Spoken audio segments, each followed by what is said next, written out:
What is happening? It's what, 2:30 Central Time, 12:30 where I am, and that is in San Francisco for Google Next. I know it's a different scene, it's a different place, but it's still the same Cloud Talk Live.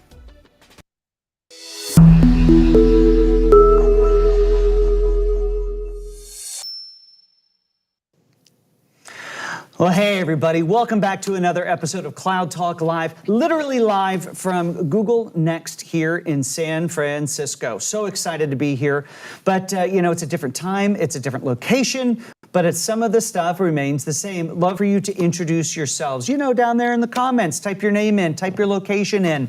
Let's see how the audience changes coming to you at a different time of day. I'm really excited to see who is here today. And you're going to get to introduce my guest that I have for you here very shortly. But I would love for you to, again, introduce yourselves. And then also, if you want to get a hold of us here, same old things, folks, just send an email at solve@rackspace.com. Speaking of Solve, that is the thought leadership program that we have here at Rackspace. And that's how we bring you all of this great content. It doesn't cost anything to you. It is free. You don't have to give me your email address, your phone number, or your credit card. You can send that to Jeff at needsmoney.com. Okay, don't do that. That was just a joke. And but I would love for you to reach out if you have any comments, things you'd like to see changed. Maybe you have an idea for a guest. Maybe you want to be a guest. Send us an email, solve@rackspace.com. Now, we are, of course, here live. I see some folks coming in. I'm going to see who it is. We got Houston. Houston's here. Oh, you don't know who's sitting over there yet, but you will in a minute. Toronto is here. Maryland is here. So glad that you guys are following instructions so well and introducing yourselves. Hey, we're coming to you actually from across the street at Google Next at the W. We've got an amazing room, set up this really cool set. We had to make our guest feel comfortable, and I'm really excited to get to introduce you to the first of several Googlers you are going to get to meet this week, and it starts by introducing Brad. Brad Little, welcome to Cloud Talk Live. Thank you so much for having me. I appreciate it. I'm so glad that you're here. Now, I get to do this every single week, but I do it, I don't want to say I do it from my bedroom, it's not, it's my office, but it's just me and my guests are far, far away. But you're here. I'm like sitting next to another live human, and we're going to get to have a conversation. I'm not a generative AI avatar or anything. I'm a real person. Or are you? Or am I? I don't know. Or are you? Now, normally I'm doing this from San Antonio. Now, you don't live in San Antonio. You're from Houston. I'm right down the road in Houston. That's right. But before we get into all that, maybe you should introduce yourself and tell the good folks who you are.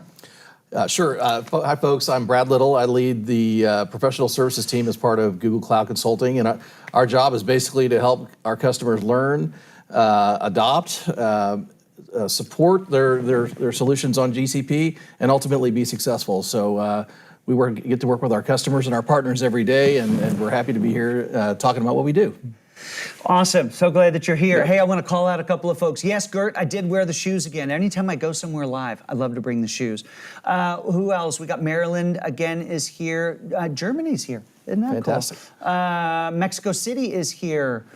So glad that everyone is here. So you lead professional services for Google, but we were talking about important things like San Antonio, and exactly. What we were talking about before was, well, you were there for school. I did. I went to Trinity University in San Antonio, so it's like my second home. And you're still very connected there. Absolutely. And you trust it so much you even sent your daughter there. I did. Somehow my reputation wasn't bad enough. They still let her come in there. So that was an accomplishment. Now, an important question, we talked about this before, but an important question to ask anybody who hangs out in San Antonio for any amount of time is favorite Mexican food. So two answers. The first one is for breakfast, it's got to be panchitos. Now, folks, you're a true San Antonian, even though you don't live there anymore, when you have to divide it up by the different meal, right, which place you're going to. And then for late night tacos, the original Taco Cabana is next to Trinity University, where I went to school. And so I got to go with Taco Cabana just for sentimental reasons. Sentimental reasons. Yeah. It kept you alive. It did, yeah. There used to be a coupon in the Trinitonian, which is the school newspaper, for 39-cent bean and cheese tacos. And when you're a starving college student, that was a lifesaver and kept us going for another few weeks when we needed it most. That's awesome. All right, so I think we're going to talk about some technology maybe a little bit. If you're interested more about tacos, I'd love your opinions. Put them in the chat. Tell us where your favorite ones are. Hey, Pennsylvania's here. Love that. Hey, thanks for a compliment on the setup. We spent all morning working on that, Chris. Didn't it come out good? We wish you were here to help. So let's talk about tech a little bit. So here at Google Next, I've been setting up stuff here all morning, but the keynote happened this morning. First of a couple of days of announcements. What caught your attention? Yeah, it kind of blew my hair back a little bit. There was a lot packed into that first hour and a half. Yeah. And so I kind of polled my team because there's more than we could even talk about in just this short meeting here today. But the top three are really the first one that's most impactful to both, I think, the Rackspace organization as well as Google is large token limits on models are now available. And we had seen some limitations there. Now we're able to ingest entire books or very large amounts of data as part of generative AI, which will open up a whole new range of use cases. And that's a super exciting improvement. So with that, though, you and I know what a token is and why that would be impacting. But to the rest of the world, why does large token limits? Why does that matter to the world? What was the impact that they saw? It's how much information you can put into a prompt in a generative AI use case. So during the keynote, it was a great use case example where they ingested the entire Department of Motor Vehicles manual, and then you could ask questions about what are the most common pedestrian laws that are out there and get the answer back. So if you're a customer looking to provide a summarization on top of your knowledge base, this allows you to use larger and larger sets of data to work with. So it's an important improvement. There were some limits before. Now it's much larger. Well, and the be as smart as the data. So if you can have more datas, then you get better answers. Exactly. I think the other thing, we saw a huge expansion in the number of available models, including public models like Llama 2, Claude 2. So again, giving greater choice to our customers, whether you're using Google developed models or other public models from some of our partners that are out there. The model garden continues to be a great way for customers to pick the right model that meets the use case that they need to solve for. So really excited about that. And then a ton of announcements around Duet, which is embedding generative AI into all of our products, whether it's sheets, slides. It's everywhere. It's everywhere. So, all of our products are infusing generative AI inside of there. So whether or not you're generating code, images with Imagen, or generating text embedded in your documents. There's a ton of improvements out there. I encourage everybody to go take a look at all that. Well, here's what I love about that. When we saw the beginning of this year, I use the line, people woke up from their January 1st or their New Year's Eve, festivities, and then everybody could magically spell ChatGPT. But you and I both know that that's not a new technology. That's the kind of stuff that fundamentally has been worked on for decades upon decades. But even in the past decade was really when things started to refine, and those were data sets that really were in the works, but it got to a point where people could get in and actually do stuff with.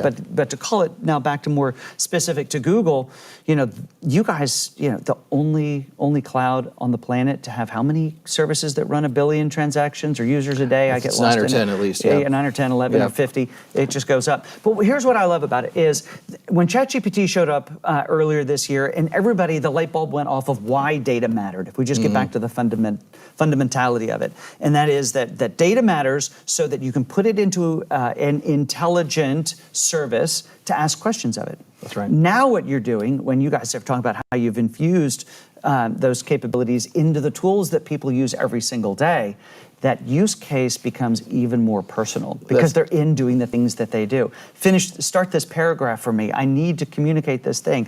How do I actually write this function? These sorts of things that now get baked into the whole workspaces.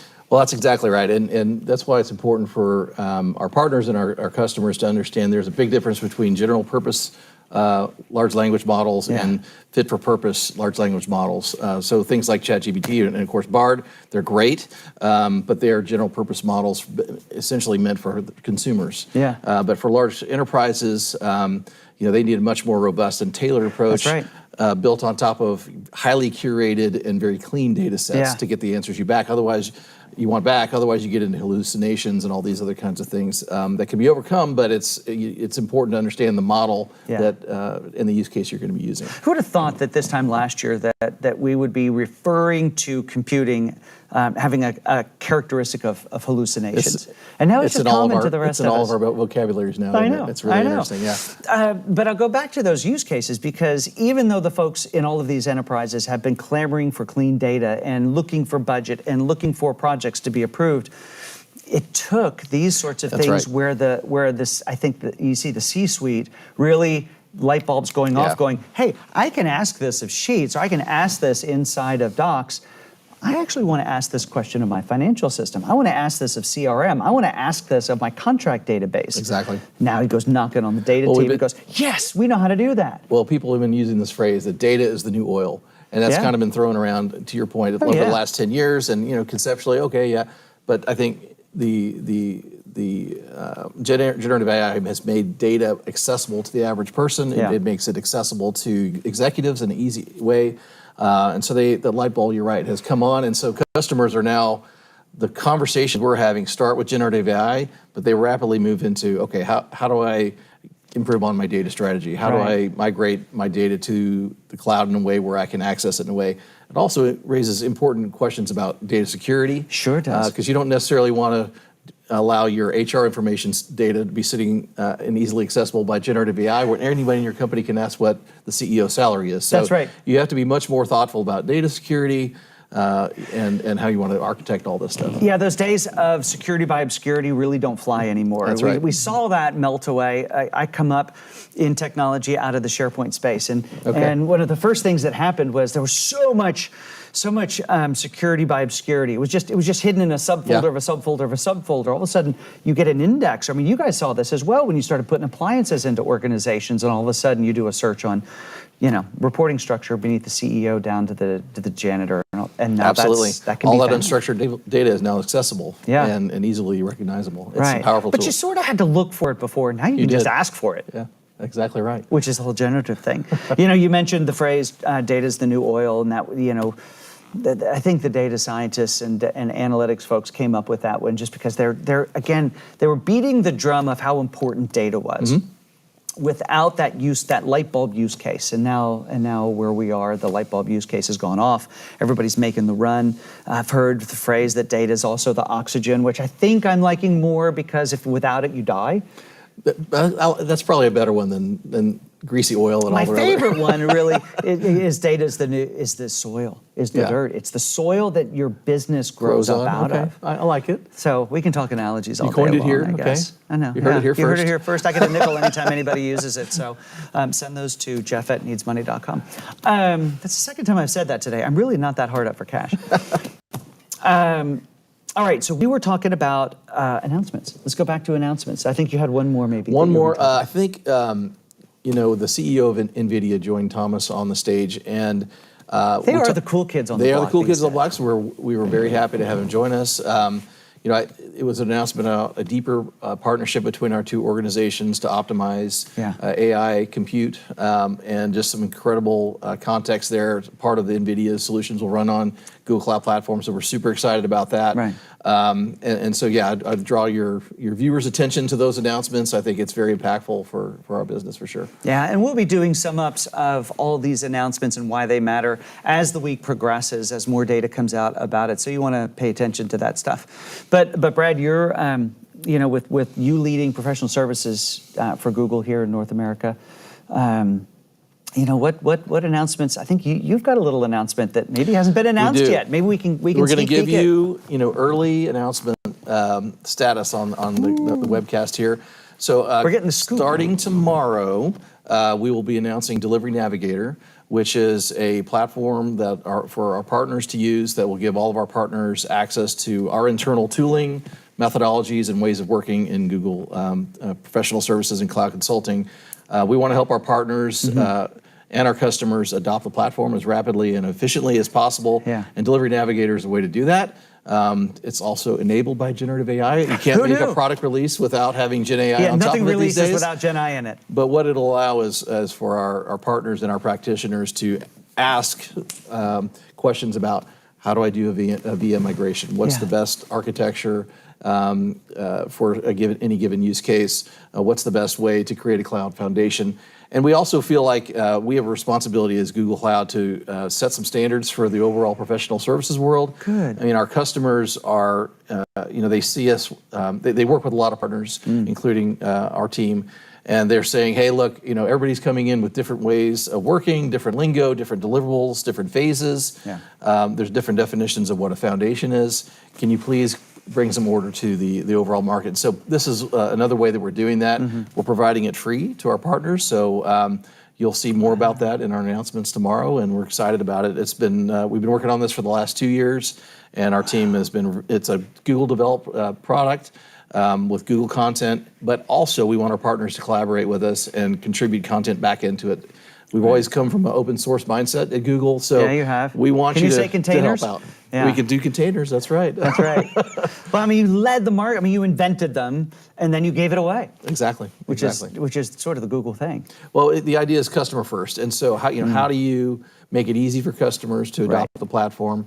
We believe they shouldn't be struggling with tools and templates and best practices. Those things should be available and known to everybody. Yeah. And let our partners and customers really focus on what's important, which is adding value, creating new amazing solutions on the cloud. Well, now you've thrown the word partner around a lot, and it amazes me still that I run into companies that, and just folks who say, well, why do I need a partner? Because I can swipe a credit card, I can set an agreement up with Google, and I can head on out there and try it myself. We have phrases for those folks internally. I shouldn't say it out loud. But why are partners important to Google? Yeah. Well, I mean, so first of all, our strategy with the market is we scale through partners. Yeah. They are absolutely at the center of our strategy. And we're not trying to build a large professional services organization. We are a software company. We're a platform company. And that's our mission. But you do have some professional services. We do, and that's the team I lead. But our role is we work side by side with our partners. We help our partners and our customers have access to the really unique engineering talent that exists inside of Google. We're often on the front end of new products that are being released. We're the first ones who get our hands on it, and we try to make it easy for our partners to adopt. So things like Delivery Navigator are meant to be rolled out to rapidly share that information and knowledge so our partners can rapidly build teams and build size and scale to go off and do the amazing things that Rackspace does. So and that's why we launched a partnership with Rackspace to create a joint offer. Yeah. We have a joint offer. We have a joint offer, and you're probably excited to hear about that. But it's basically we've created a joint solution where our mutual customers can migrate VMs at a fixed object-based price per cluster of VMs, and it's an easy way for them to know they get a predictable result at a predictable price. Sometimes these things that is one of the biggest complaints that companies have. That's they have visions of what it would be to take and move. Take maybe a two-step process. We're going to move all the VMs in, and then we're going to parse them out into cloud native E or containers or whatever it might be.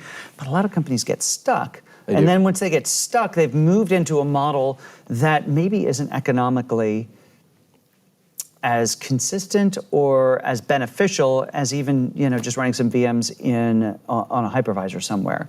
But it sounds like this model maybe solves for some of that. Exactly. It's meant to take all of the guesswork out up front. We've got all the predefined migrations, accelerators, motions, deliverables. And partners. All worked out between Rackspace and Google. I think what's unique about this is customers get the best of Rackspace, they get the best of Google talent on these programs. So whatever happens, you're covered. And they have a price point that is predictable, and it scales to tens of thousands of VMs if that's what they need to do, or as little as a few hundred. So we're excited about that. I remember back it was 2018 or 2019, and I was helping out over at one of the other, I'd left Rackspace and I was with another company and I was helping with the Microsoft stuff, and they had boasted and said 2019 is the year of migrations, so we can be done with that.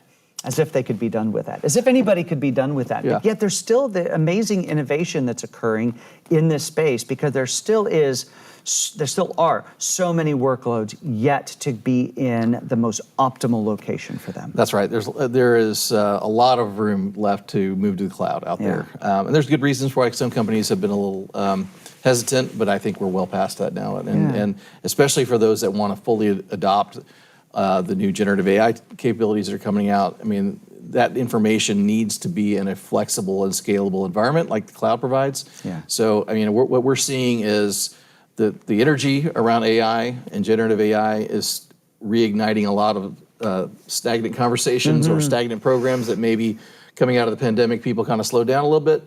That's completely changed. And so customers are like, oh my gosh, I really do need to get serious about this. Hey, everyone was very much in to keep the lights on for the past few years. Let's just, can we not break stuff? Yep. But still, at the same time, so much data got moved out into the cloud. In some cases, data separate from the compute, and that created some challenges as well. But just to get it into a location where everyone would have access to it.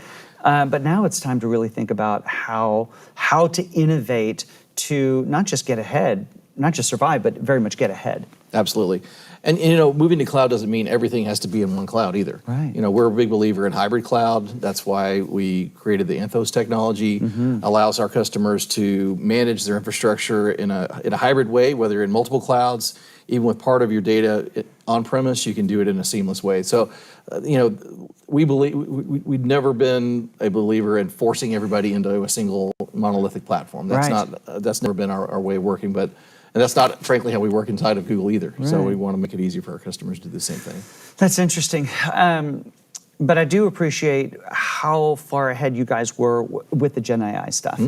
In fact, it was Google that we chose as we curated our offerings in and around Gen AI. We chose Google Cloud to launch with first. Thank you for that. And when you think Gen AI, I mean, our examples are very much around how do we expose to our internal rackers the data that they need to do their job. So we're not looking at public models. We're using private models for this stuff. So that, we basically have we create some really cool stuff. Because, as you get excited about it, some companies aren't as excited as you are on the front end. And so we looked internally, how could we make our own company better at what we do? So we took 2 use cases. The first was, we said, how many people phone up or email the help desk going, how do I reset my password? How do I get a new phone? How do I fix my computer? Do whatever. We took all that body of knowledge and made it a Gen AI solution. Beautiful. Now we just ask the question, Great and use it does case. it for us. It's fantastic. The other solution is for our sales folks, because imagine we have a stable of partners. We have a vast array of offerings, from professional services to cloud-based services to private cloud services, application services.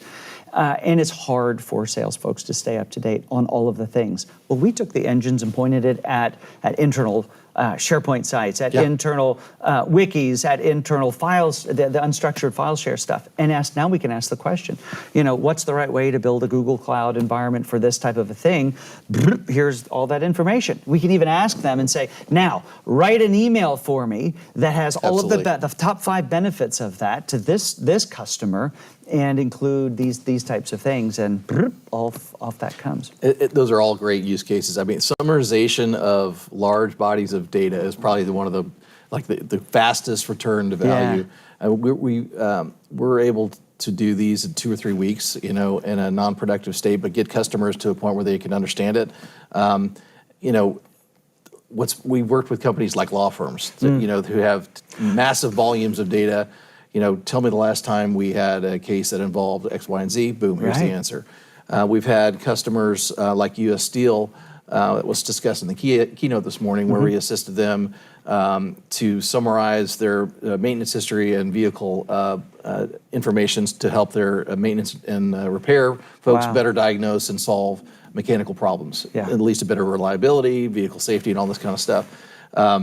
Even cases with some of our quick serve restaurants like Wendy's, we're using their data on their menus to roll out a talk to menus application. You'll hear about that this week, where if you go through the drive-through, you can order a Big Dave's double bacon cheeseburger, and that's using traditional vector AI to understand the logic behind that, but also generative AI understanding speech to text, and then back-end integration to the point of sale system. So incredible. All kinds of new applications. I think just the only limitation is people's imagination at this point. All right, so we've talked a lot about some of these announcements that Google has this week. We've talked about your own announcements, our partnership, and the things that we're doing together. But I always like to ask the question, how are you personally using AI?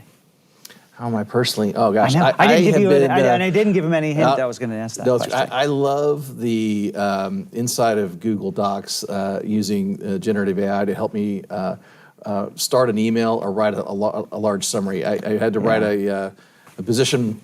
We write a lot of white papers internally to kind of socialize new ideas, but then you have to summarize those. So I took a 30-page white paper put it into Bard, and had it summarize a quick email for me. And it came out almost perfect. I tweaked a couple things, but it saved me. Tweak, adjust, put it in your voice. Yeah. Off we go. It saved me 45 minutes of like agonizing, oh, did I forget everything? Is it flowed? And here I had a great template to start with. Just incredible. Things like that throughout the day, you're saving, a few hours at the end of it. Well, and Brad and I asked the question because I want to encourage everyone. Everybody says, I hear this a lot. They'll say, hey, I want to be using it more, but my company hasn't launched it yet, and so I can't. Well, you can. There are these types of use cases where you can send that data into a public, a tool like Bard, and have it give you the information back. I may or may not have written your title for this event in the description utilizing Bard. Okay, I absolutely did. I absolutely did. Because it does a much better job than I do. And it's so fun to play with too, because you get what you need and then you can start to play with it. Okay, now make it sound like Captain Kirk. All right, now put it in the voice of Jerry Seinfeld. And it does these sorts of things. And it's really quite fun. And that's the magic right there. There's real value in making things sound like Jerry Seinfeld. I know. It's like, so the title, and so I said, now I always start with the description. Here's how I do these prompts. I start with the description. I give it lots of information, and then end with, now ask me any other questions you need to know to be able to do this well, and I answer those questions. Okay. And eventually I get this description. Now make it smaller, and I get the smaller, and say, now based on all of that, give me 5 examples of good titles that'll be compelling. And I get the titles. And then I say, now put it in the voice of Jerry Seinfeld. I love it. And having a co-pilot like that, regardless of the role that you have in your company, I think that's the mindset we need to get into is whether you're developing code, you're writing prose, you're a creative and creating new works of art or whatever it is, placing you, it's giving you a really powerful assistant to be more productive in whatever it is you're doing. So I'm very bullish on it. Me too. Now, I do want to touch on one more other thing. It's not going to replace you and I, but it is in the process of replacing that young lady or gentleman at the drive-through window. Now, still somebody has to hand me my food, but nobody's taking that order anymore. That's true. I think the way some of our customers are looking at it is it's freeing those individuals up to do higher value things.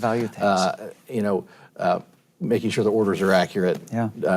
Having greater throughput of the drive-through, making sure those orders are accurate, making sure that there's an ability to have a consistent customer experience from store to store, and also there's tons of opportunity for cross-selling and upselling when you and today that's really hard to do when you're working across thousands of individuals, and today you can roll that out. So it's a different nuance there. And this type of in some cases I'll call it fear-mongering. It goes back to every technological advancement, even when electricity started to show up. Even when the car showed up, oh, you can't put all those horses. I didn't say put horses out of work, but what you have to do is look for where's the higher value. And oftentimes, almost all the time, it's a better job to have anyway. There'll be jobs in the future we have no idea what they're going to be.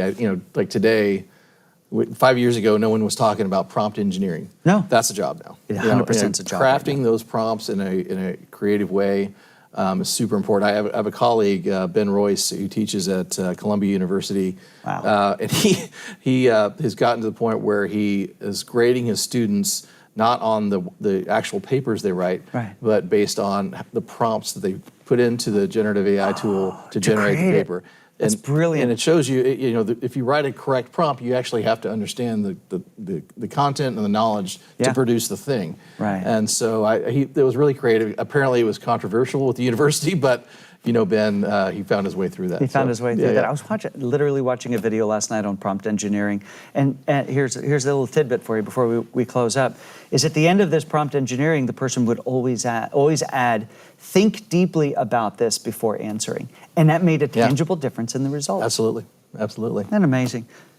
Why wouldn't it think deeply in the first place? I don't know. It's for another topic. All right. So we're here the rest of the week. I am. All sorts of announcements to come. More detail on yours is going to be tomorrow. So More's coming out. Look for a blog post from me tomorrow. Also on social media, where we'll be blasting it out. So take a look. We're excited about it. And if anybody's here, please come by and see our presentation tomorrow afternoon. Fantastic. Everyone, I want to thank you so much for joining us here for our first live stream from Google Next. And of course, a huge thank you to Google for being such a part of this. This is the first of many live streams from very amazing Googlers who are going to be a part of this. So make sure that you are watching the Rackspace feed, watch my own feed over on LinkedIn. and you'll see the announcements of us coming on. So everyone, thank you so much for your time today. Thank you for being a part of this. Thank you for all of the comments down below. And of course, make sure that you swing by not only the Google booth, but over to booth 217, which is where you'll find Rackspace if you're here right now at Google Next. Everyone, have a great rest of your day. Brad, thanks for being here today. My pleasure. Thanks so much, everybody.